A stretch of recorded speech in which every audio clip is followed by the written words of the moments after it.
Hey everyone, welcome back to TBM Sports. Let's get into the doubleheader here, Monday Night Football. We'll have two games, Falcons, Bills, and the Commanders taking on the likes of the Chicago Bears. So will be a fun one, couple good storylines, and not so much the, I guess you would say, the marquee matchups, but this one I think will be definitely entertaining and also provide a lot of value from a betting perspective. We'll recap yesterday. And at the end of this video, I will kind of do a recap of today's picks, and then also check throughout the day if there's any updates to my picks, injuries, and actives, all that good stuff, whether I will post them in the pinned comment down below. Okay, so let's get into it. If you aren't subscribed here to TBM Sports, please do so now. I do appreciate all you guys that do tune in each and every single day, and if you can, share the channel, all that good stuff, and let's get down into the action, okay? We do want to recap yesterday as well. Sunday Night Football, Kareem Hunt, and one touchdown away from having a profitable day. It was a 2-2.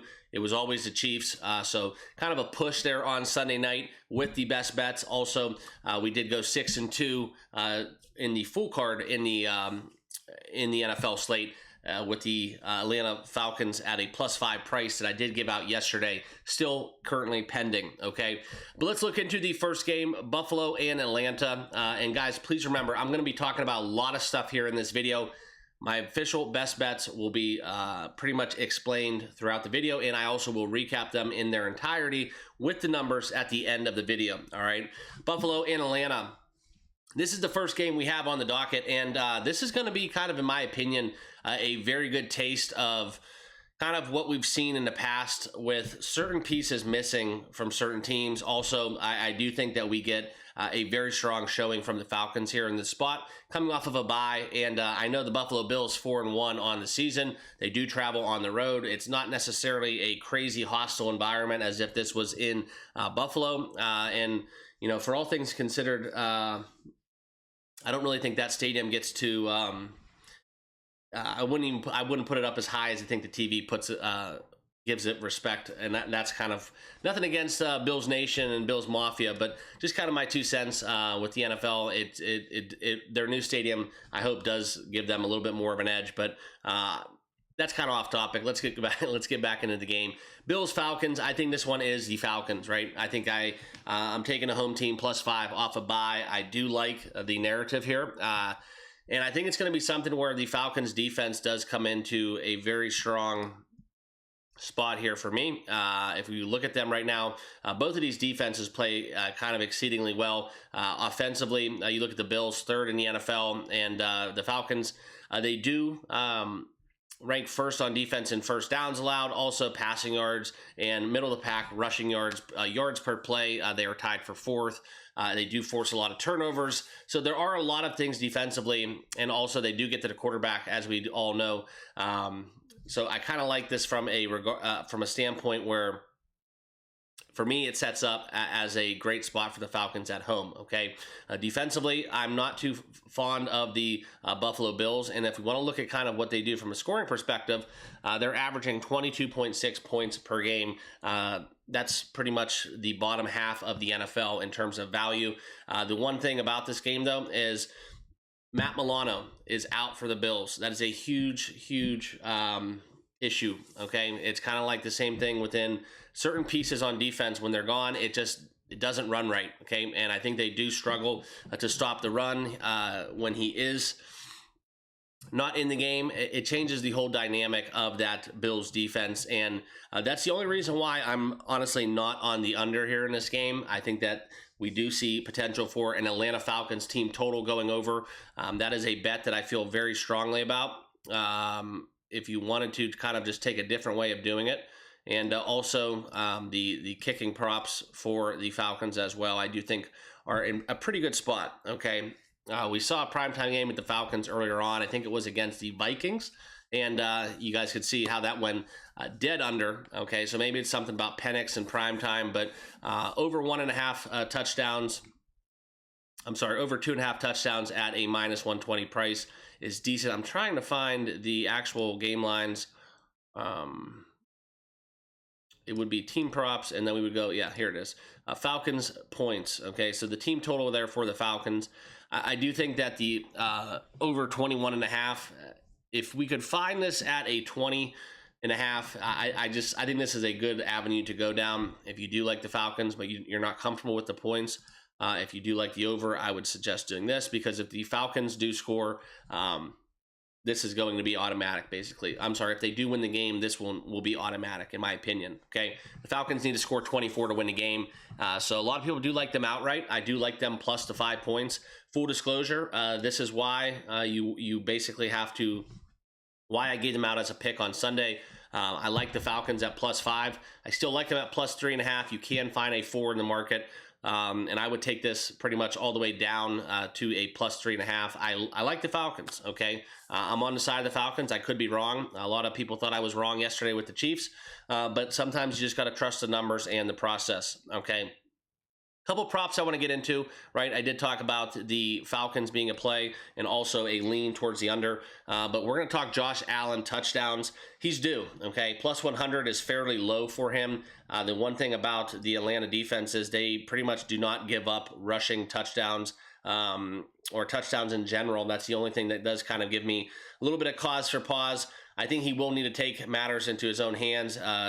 Curtis Samuel may be on the mend, so Josh Allen not having a lot of his weapons at his disposal.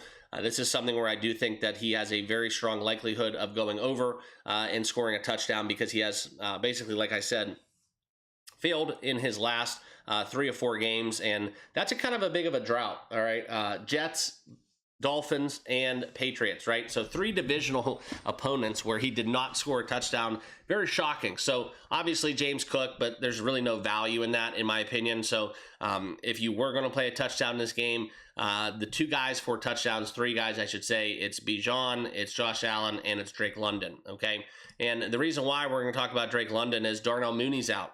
When Mooney's out, Drake London's stock goes way, way up. The one thing about the Bills, though, is defensively on in terms of receptions, they do give up a lot of, they do play really good pass defense, okay? But I think that he will be able to find his spots.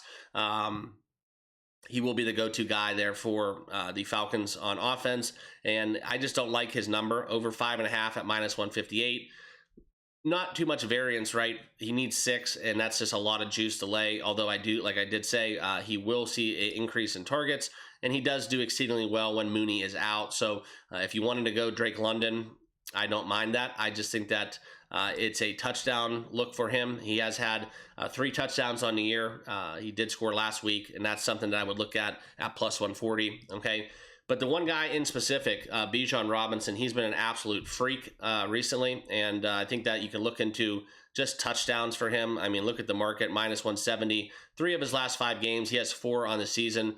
Reception yards also, he's just been absolutely crushing it. 106 receiving yards in 100 plus receiving yards in 2 of his 5 games this season. He has went over his his receiving yards total in 3 of his 5 games this year. And this is something where Buffalo does not allow a lot of receiving yards.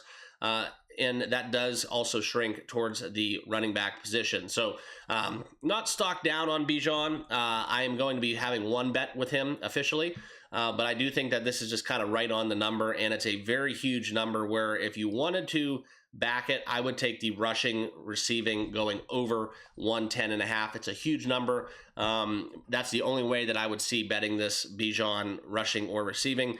But the way that we're going to play it here on the channel, we're going to take the over. And I was able to find a 14.5 in the market. You can still find a 14.5 at minus 140. I bet this at plus 105 a little bit earlier in the morning. This number is climbing steadily, okay? If you look at kind of the Buffalo defense, they give up a lot of big plays to the running back position. Bijan's been explosive. He has hit this in 3 of his last 5 this season. So I'm going Bijan Robinson. I think he gets a rush of 15 yards or more. That will be an official bet. Okay, the last guy that we could target is Dalton Kincaid. I do think he will see an uptick with Curtis Samuel out. And as we look at the one thing that keeping me away from this is Atlanta is the best team in the NFL in guarding and allowing yards and any kind of fantasy value, prop value to the tight end position. So staying away from Kincaid, but I do favor him going over as well. Last game that we are going to talk about, Bears and Commanders. This is going to be a fun one as we do see a very interesting stat here within Dan Quinn. His trend, basically, I think coming off of a loss and playing at home. So everything does set up for the Commanders. Me personally, I know that the money is on Chicago. I kind of like Washington at home. The other thing about this is Caleb Williams is at home, okay? I think he's a native to the area. He is coming back and playing in D.C., and as we look at this game, Washington has now climbed up to a -5.5 point number. I'm not going to say that I'm going to pass on this game yet. That's not going to be an official play as of now, but I do like a couple props here, and I do think we get points here in this spot. Both of these teams last week, and also some common opponents, as you can see. The one thing about it is I think Washington definitely takes the cake within the defensive numbers. So if you are going to play based off of defense, the edge goes to Washington full circle, okay? Chicago can score. We all know that.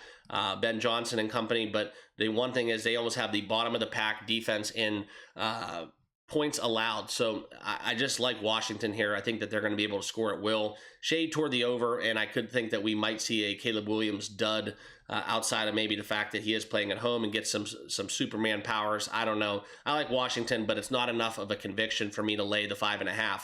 Couple props I do like. DJ Moore going over 3.5 receptions at -130. That will be a best bet. You can see it right here, guys. Going back to last season, 90% of the games this has hit.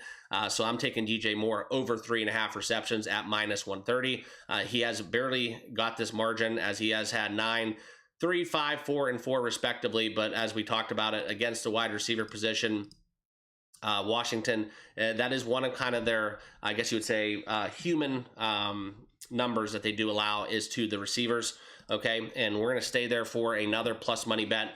This is almost Old Faithful for me, all right? I've been on Rome Odunze pretty much except for the game against Green Bay to score a touchdown. And touchdowns against, they do allow the 24th most receiving touchdowns on average to the wide receiver position. Caleb Williams kind of go-to guy. They run plays for him. The one thing also is that I think that Loveland will be out for the Bills, so the offensive weapons definitely decrease. I think it's stock up for Cole Kmet here in this game. But I like Odunze to score a touchdown, so I'm going to be playing that at +145. Let's keep this touchdown streak going, all right? 3 other props that I do want to get into. Okay, DeAndre Swift over his receptions. It's a lot of juice. There's not too much variance, but he has cashed this basically in 6 of his last 7 games dating back to last season.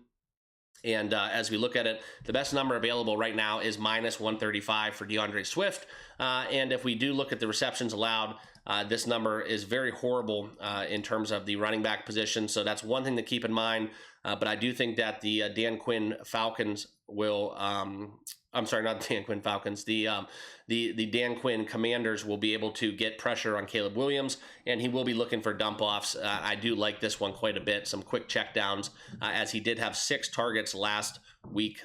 So give me DeAndre Swift over 2.5 receptions as well.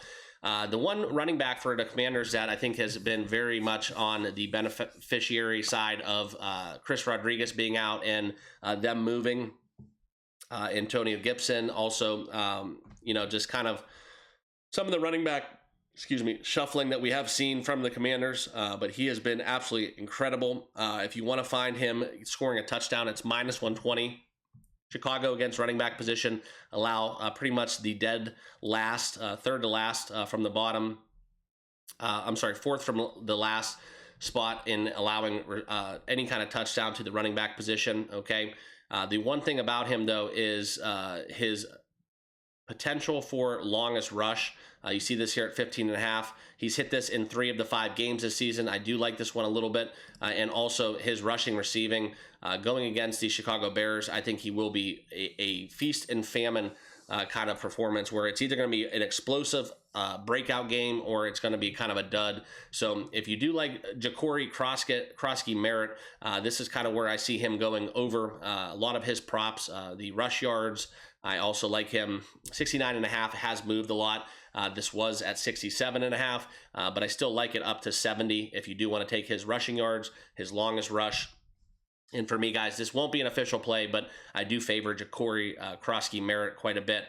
And then the last bet I will have, I'm going to take it. Caleb Williams over 5.5 rushing attempts. Like I said, Dan Quinn putting pressure on the quarterback. He's going to have to be mobile, make plays out of the pocket, and I think he will be scrambling a lot. So he had 8 rushes against the Raiders last week. He's hit this in 2 of 4 games this year. So give me Caleb Williams minus 110 over 5.5 rushes as my last official best bet. Okay.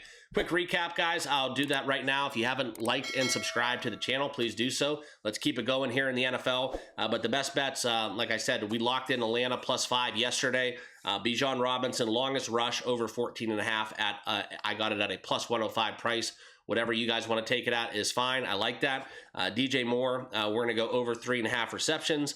Caleb Williams over 5.5 rushes. Romeo Dunze to score a touchdown. And also DJ Moore, like I said, guys, is one that I do favor quite a bit in the receiving category, but it's going to be receptions only, okay? So essentially we have 5 best bets for today, and that's kind of be the Monday Night Football breakdown. If you have not hit that subscribe button, please do so now. Like I said, follow me on X. The Discord link is down below. Join us, and good luck out there. Let's cash some tickets. We'll talk to you guys very soon. Cheers.